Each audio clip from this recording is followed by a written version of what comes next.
자, 그럼 마태복음 9장 36절에서 38절을 보도록 하겠습니다. 오늘 지금 살펴보는 구절은요, 예수님의 행적에 대해서 우리가 살펴보고 있습니다. 주님의 행적인데 복음서에 나와 있는 주님의 행적 중에서도 가장 핵심적으로 주님이 행하신 일들을 기록한 곳입니다. 그래서 마태복음 9장 35절은 주님의 직접적인 발자취, 주님이 어떠한 발걸음을 하셨는지에 대해서 살펴봤고요. 36절에서 38절은 이제 36절에서는 주님의 마음가짐에 대해서 알 수 있습니다. 주님이 어떠한 마음가짐으로 살으셨는지 우리도 그 마음을 담기 위해서 주님이 살아오셨던 그 마음가짐에 대해서 살펴보고요.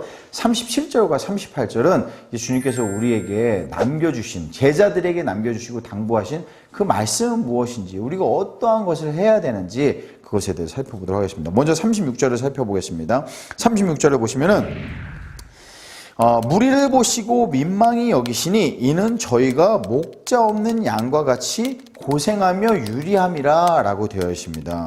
무리를 보시면 민망히 여기시니 우리는 저희가 목자 없는 양과 같이 고생하며 유리함이라 이렇게 써 있는데요.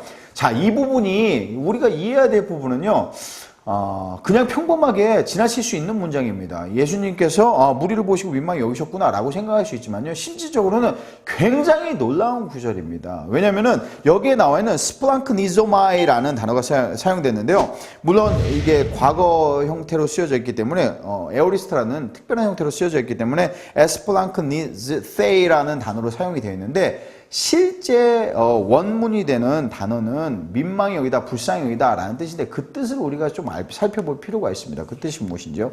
먼저 유대 문화를 살펴보겠습니다.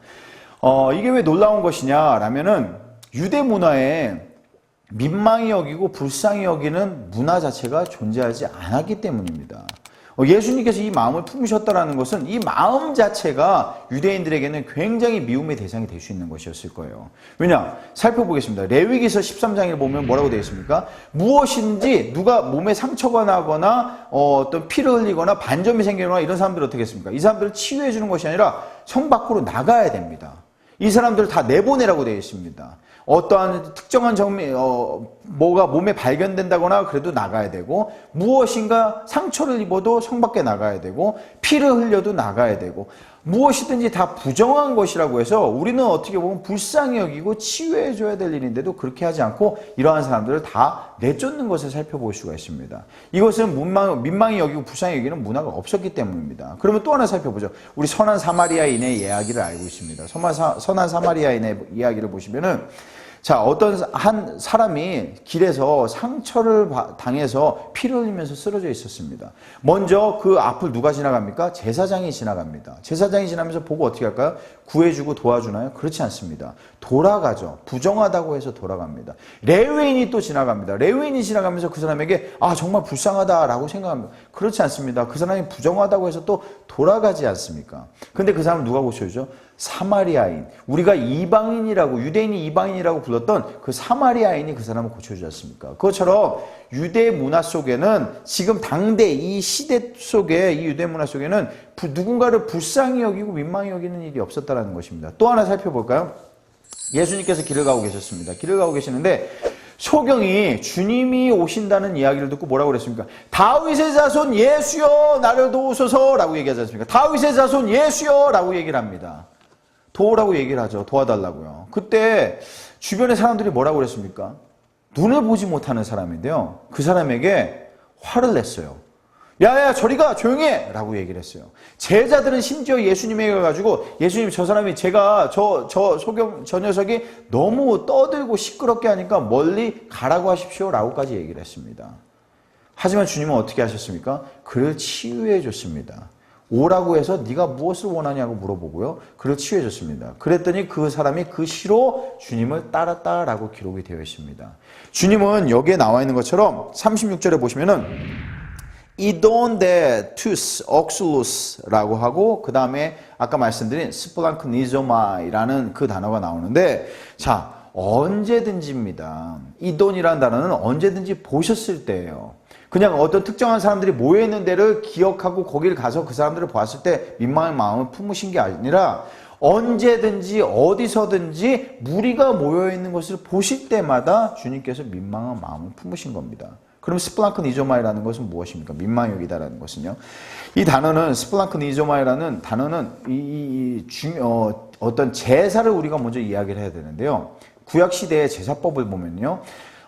이제 죄인이 소나 양을 가지고 옵니다. 소나 양을 가지고 오고 그 동물에게 자기의 죄를 안수를 합니다. 자기의 죄를 안수를 하면은 그 제사장이 그 동물을 번제나 요제나 뭐 여러 가지 다양한 형태로 이제 각을 뜨고 해서 제사를 하나님께 드립니다. 그리고 가장 중요한 핵심부, 우리에게는 이제 심장이 되겠지만은 유대인에게는 심장이라고 얘기하기보다는 간이나 이런 부분이라고 얘기할 수 있겠습니다. 그런 장기 중에 가장 핵심이 되는 부분은 제사장이 내성소로 가지고 들어가서 그곳에서 자기가 구워 먹으면서 눈물을 흘리면서 구워 먹으면서 그 죄인을 불쌍히 여기도록 되어 있습니다. 하지만 그렇게 했을까요? 그렇게 하지 않았기 때문에 주님께서 나중에 심판하시고 그것을 이제 꾸짖는 그러한 역사가 이제 성전에서도 일어나지 않았겠습니까?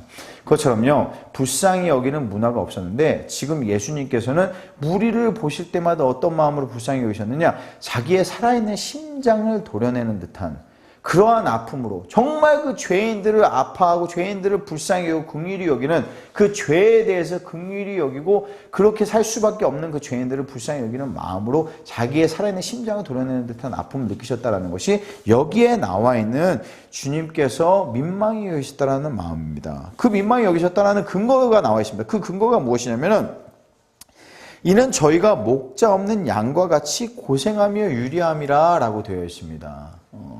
근데 잘 살펴보면요, 저희가 목자 없는 양과 같이 고생하며 유리함이라고 되어 있는데요, 실제 원문 단어는 뭐라고 써있느냐? 하티 에이산이라는 단어 보이실 거예요. 에이산 에스쿠 메노이 카이 에리메노이라고 되어 있는데요, 이 표현은 어떤 뜻이냐면요, 이런 표현입니다. 그러니까 이리 치이고 저리 치이는 겁니다. 이리 치이고 저리 치이는 건데, 목자 없는 양과 같이 유리함이라 라고 되어 있는데, 고생하고 유리합니다 되어 있는데, 무엇이냐? 목자가 없다라는 뜻이 아닙니다. 목자가 있다라는 얘기입니다. 목자가 있는 데에도 불구하고 이리 치이고 저리 치이고 이런 고생과 저런 고생을 다 맞이하고 있는 것이 불쌍하다라고 하셨다는 겁니다.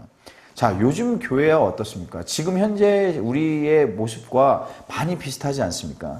지금도 그렇습니다. 우리 주변에 보면은 정말 많은 교회들이 있습니다. 정말 많은 교회들이 있고, 우리 성도들도 많이 있고, 목회자들도 많이 있고, 하지만은 어떻습니까?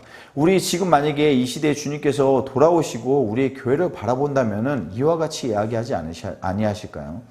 분명히 이렇게 많은 목사들이 있고 이렇게 많은 성직자들이 있고 많은 사람들이 있고 많은 성도들이 있는데도 불구하고 우리의 삶이 정말 무리를 볼 때마다 민망히 여기는 마음이 우리에게 있는지, 그리고 또 목자가 있는데도 불구하고 이리 치이고 저리 치이면서 혼란 속에서 살아가고 있는 것, 신앙생활을 하고 있는 것은 아닌지 그러한 것을 살펴볼 필요가 있겠습니다.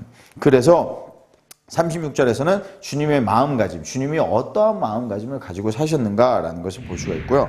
그럼 37절과 38절을 보겠습니다. 37절과 38절을 보시면은 37절에서는 이에 제자들에게 이르시되 추수할 것은 많되 일꾼은 적으니 그러므로 추수하는 주인에게 청하여 추수할 일꾼들을 보내어 주소서 하라 하시니라 라고 되어 있습니다. 자, 우리 생각해보고 여기 세 그룹의 사람들이 나옵니다. 첫 번째 그룹은 추수하는 주인입니다. 주인이 있고요. 그리고 옆에는 이제 일꾼입니다. 지금 보내달라고 얘기하는 일꾼들이 있고, 그리고 마지막에 여기는 그 일꾼들을 보내달라고 기도하는 사람들이 있습니다. 지금요. 이 세 부류의 사람들이 등장을 하는데, 자, 지금 여기서 주님께서 하신 말씀은 무엇이냐면은 주인에게, 추수하는 주인에게 청해서 일꾼을 보내달라고 우리 보고 제자들에게 기도하라는 것입니다. 근데 추수가 이루어졌을 때 가장 이득을 보는 사람은 누굽니까? 네, 그렇습니다. 가장 이득을 보는 사람은 추수하는 주인입니다. 다른 사람이 아니라 주인이 가장 이득을 봅니다. 근데 왜 우리가 기도를 해가지고 왜 일꾼을 보내달라고 왜 우리가 부탁을 해야 되죠? 라고 생각할 수 있어요. 여기에 굉장히 중요한 이 세상에 살아가는데 축복의 원리가 담겨 있습니다. 우리는 우리가 받는 축복이라는 것이 뭐 많은 것을 물질을 누리고 이 세상에 편안하게 살고 이런 것을 축복이라고 생각할 수 있습니다. 하지만은 성경이 이야기하는 축복은 그렇지 않습니다. 여기 살펴보시는 것처럼 우리 이 같은 구절이 좀 이제 같은 구절이 다른 곳에서도 나오는데요. 추수하는 주인에게 청해서 우리가 제자들이 기도를 했는데 누구를 일꾼으로 보내는지 아십니까? 추수하는 주인. 하나님께서 누구를 일꾼으로 보내시죠? 네, 그렇습니다. 이 기도를 한 제자들, 일꾼을 보내달라고 요청을 한 제자들을 일꾼으로 보내는 것을 보실 수가 있습니다. 그것처럼 우리에게 이 세상을 살아가면서 가장 큰 축복은요, 무엇이냐면은 다른 것이 아닙니다. 즉, 하나님의 일에 우리가 감히 참여할 수 있는 것, 하나님의 일을 우리가 참여해서 같이 동역자로서 일을 행할 수 있다는 것, 그것이 가장 큰 우리의 축복인 것입니다. 그것처럼 우리가 해야 될 것이 무엇을 나가기 위해서 여러 가지 생각할 수 있습니다. 나가서 우리가 무엇을 해야 되고 어딘가를 가야 되고 선교를 가야 되고 물론 그렇습니다. 물론 하나님께서 그러한 일을 지시하신다면 우리가 해야 될 것입니다. 하지만은 여기 오늘 나와 있는 본문 말씀에서는 하나님께서 우리에게 무엇을 하라라고 한 것은 이것뿐입니다. 그것은 무엇이냐? 바로 청하라는 것입니다.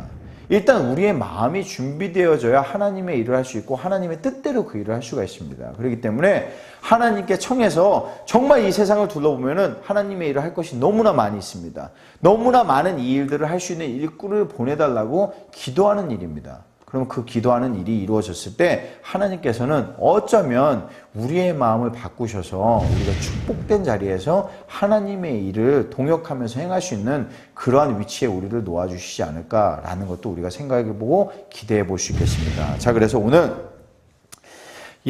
복음서화에 나와 있는 예수님의 행적에 대해서 예수님께서 행하신 일, 우리가 예수를 닮기 위해서 꼭 필요한 일 3가지를 살펴봤습니다. 9장 35절에서는 예수님께서 행하신 직접 발걸음으로 어떠한 발자취를 밟으셨는지 그 일에 대해서 배웠고요. 그리고 36절에서는 어떠한 마음가짐으로 살아가셨는지, 그리고 37절과 38절에서는 주님께서 우리에게 어떠한 것을 요청하고 계시는지, 어떠한 말씀을 남기셨고 우리가 그 말씀대로 무엇을 행해야 되는지 살펴봤습니다. 이 오늘 본문 말씀을 가지고 큰 은혜 나누시고 이대로 또 삶을 살아가면서 주님께 영광 돌리는 삶을 살아가시길 바랍니다.